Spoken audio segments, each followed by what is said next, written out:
करने की घटना एक हुई थी, जिसमें एक टैंक लॉरी तो वहाँ से जब्त किया गया और पाइप और एक मशीन, मतलब एक जो पाइपलाइन को छेद करके उसमें ड्रिल करते हैं, उसको वहाँ से जब्त हुआ है। इसमें कांड दर्ज किया गया है सुसंगत धाराओं में, और चूँकि ये काफ़ी सेंसिटिव केस है और इस ऐसे केसेस जो होते हैं पूरी रूप से एक संगठित गिरोह को ही द्वारा अंजाम दिया जाता है।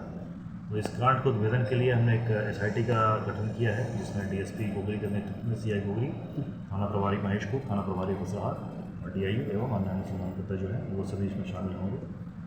घटनास्थल का स्वयं मेरे द्वारा कल निरीक्षण किया गया है और उसमें अनुसंधान हेतु कई सारे डायरेक्शन दिए गए हैं, और इसमें एक इंटरस्टेट गैंग का भी पता चल रहा है, जिसमें जो गाड़ी जब्त हुई है पंजाब की है, रजिस्टर्ड पंजाब की। हमने पंजाब पुलिस से भी संपर्क साधा है, और जो भी इसमें जो हमारे पास डिटेल्स कुछ प्राप्त हुए हैं उसके आधार पर हम लोग इसको पूर्ण रूप से पूरे नेटवर्क का पता करें, क्योंकि ये काफ़ी संगठित रूप से काम करता है। इस प्रकार की घटनाएं सभी ज़िलों में जहाँ से पाइपलाइंस गुजरती हैं, बहुत से ज़िलों में ये इस प्रकार की घटनाएं और कांड दर्ज हुए हैं। कुछ केसेस में उद्भेदन भी हुआ है।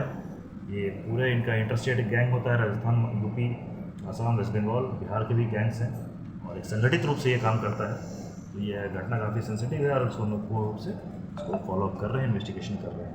ये कितने दिनों से इस प्रकार का जो है सर कैसा रहा था? और देखिए, अभी तो जो इस प्रकार से पता चला है कि जो देख कर लगा था कि कल ही इन्होंने कल ही ड्रिल करना शुरू किया। पहले 3-4 दिन पहले से रखिए इन्होंने किया होगा, और चूँकि जो सीन ऑफ क्राइम है काफ़ी दूर, एकदम दियारा क्षेत्र मतलब है, नदी किनारे था, सुदूर क्षेत्र है, वहाँ से आबादी भी नहीं है आसपास।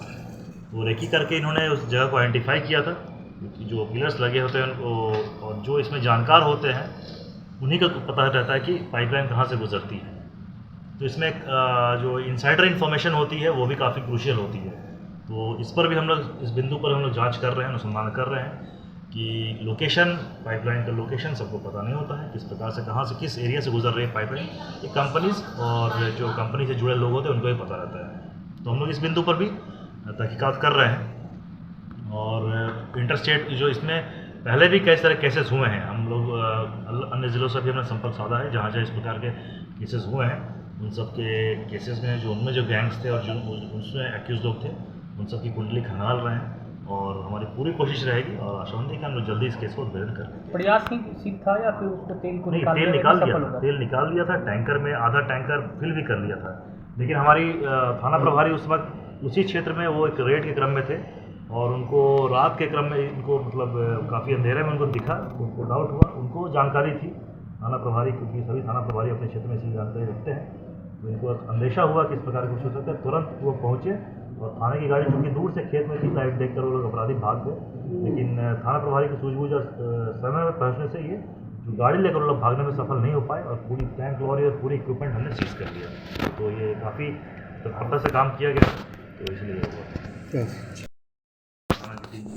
हुआ कांग्रेस के साथ में हमें गुप्त सूचना मिली थी कि कुछ दियारा क्षेत्र में अपराधकर्मी अवैध हथियारों का कुछ लेन देन करने वाले हैं। तो उस क्रम में हमने एक बनाया था, एक टीम बनी थी, और टीम को लीड्स मिली थी, और उसी लीड्स में हमने एक टीम संयुक्त रूप से DIU और बसराहाट थाने की टीम ने इंटरसेप्ट किया था और अरेस्ट किया है। एक व्यक्ति है जिसका नाम है चंदन कुमार, पिता का नाम है मनीष कुमार शाह, ये कुटिया गांव थाना मानसी का रहने वाला है।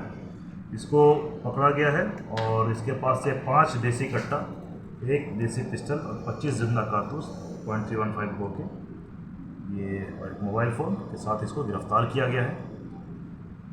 इसके जो इसमें सूचना मिली है, ये पूछताछ के क्रम में पता चला है कि यह अपने एक दूसरे अपराधकर्मी है जिसको ये सप्लाई देने के लिए जा रहा था।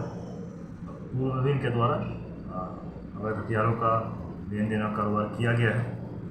तो अभी तो फिलहाल इसको गिरफ्तार किया है, कांड दर्ज किया गया है, पूछताछ चल रही है, और कुछ और हमें लाभदायक सूत्र मिले हैं जिस पर हम लोग फर्दर भी काम करेंगे कि इसके रिसीवर कौन थे और किस किस कार्य में जाने वाले थे। इसका कोई आपराधिक इतिहास अभी तक तो नहीं है हमारे पास, आज दर्ज हुआ है ये दर्ज हुआ है। क्या इन हथियारों का निर्माण आप निर्माणकर्ता भी कहाँ हम लोग बैकवर्ड लिंकेज करेंगे कि कहाँ पर इसका था है। मुंगेर संभवतः से बता रहे हैं कि मुंगेर या आसपास के दियारा क्षेत्र में इसका निर्माण करते थे, तो हम लोग उसके बैकवर्ड लिंकेज भी पता कर रहे हैं कि कहाँ पर इसका निर्माण करते थे, और खूब बड़ी निश्चित रूप से कोई मिनीगन फैक्ट्री होगी जहाँ से इनका निर्माण होता होगा। उसको इन्होंने हथियार को देख के सर क्या लग रहा है अत्याधुनिक है? अत्यधिक सभी देसी है लेकिन बढ़िया फिनिशिंग है, हाँ। अच्छी तरह से फिनिशिंग। इसमें लगता है कि काफ़ी एक्सपर्टीज़ है इन लोगों की बनाने में।